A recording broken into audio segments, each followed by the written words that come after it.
Back here at the big glass tech board for this week's edition of Game Reflections, I'm Andrew Mason, joined by Casey Jones. As always, looking back at 3 plays from the Broncos' loss to the Raiders, we're going to start on the defensive side. What looked like a big play at the time, Shaq Barrett's strip sack fumble of Derek Carr got the Broncos the ball in great field position, set up what you thought was going to be a score before an interception in the end zone. KC, take us through this play. Tell us what you saw to get set Shaq up for the sack. Raiders are going to turn the protection away from Shaq Barrett, creating a one-on-one with Donald Penn. Donald Penn is a little bit slow off the ball, but anytime a defensive lineman can get the offensive lineman to face the sideline, turn his shoulders, he's going to have the advantage. Shaq Barrett, one of only a few players that can do this move in the whole entire NFL.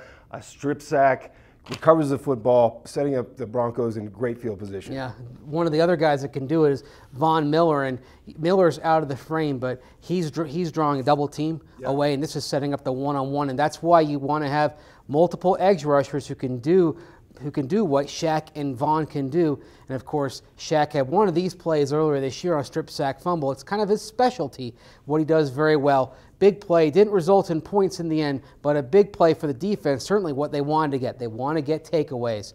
That was a good one for them. Now on to the fourth quarter on the offensive side. Trevor Siemian, 2 touchdown passes. This is the first one here on 4th and 6. Hitting Cody Latimer up the right sideline in the end zone, beating TJ Carey on the play.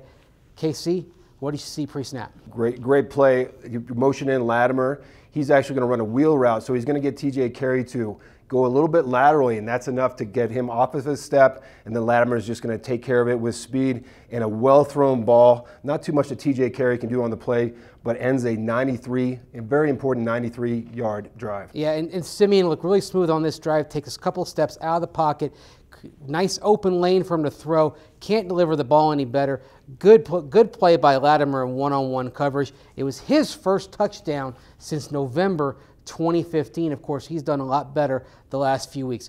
On to Siemian's second touchdown pass. This one, a 22-yard pass to Benny Fowler. This narrowed the gap to 21-14 late. You can see him making the play down the middle, beating the coverage from the safety. Yeah, it's a three deep concept for the Raiders, and you see that the third defensive back, the third safety here, is a little bit late coming over, and it's a very good concept by the Broncos.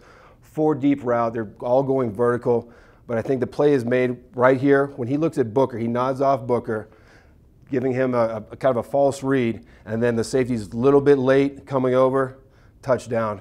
1-possession game. Yeah, well-timed, well-placed ball by Trevor Siemian.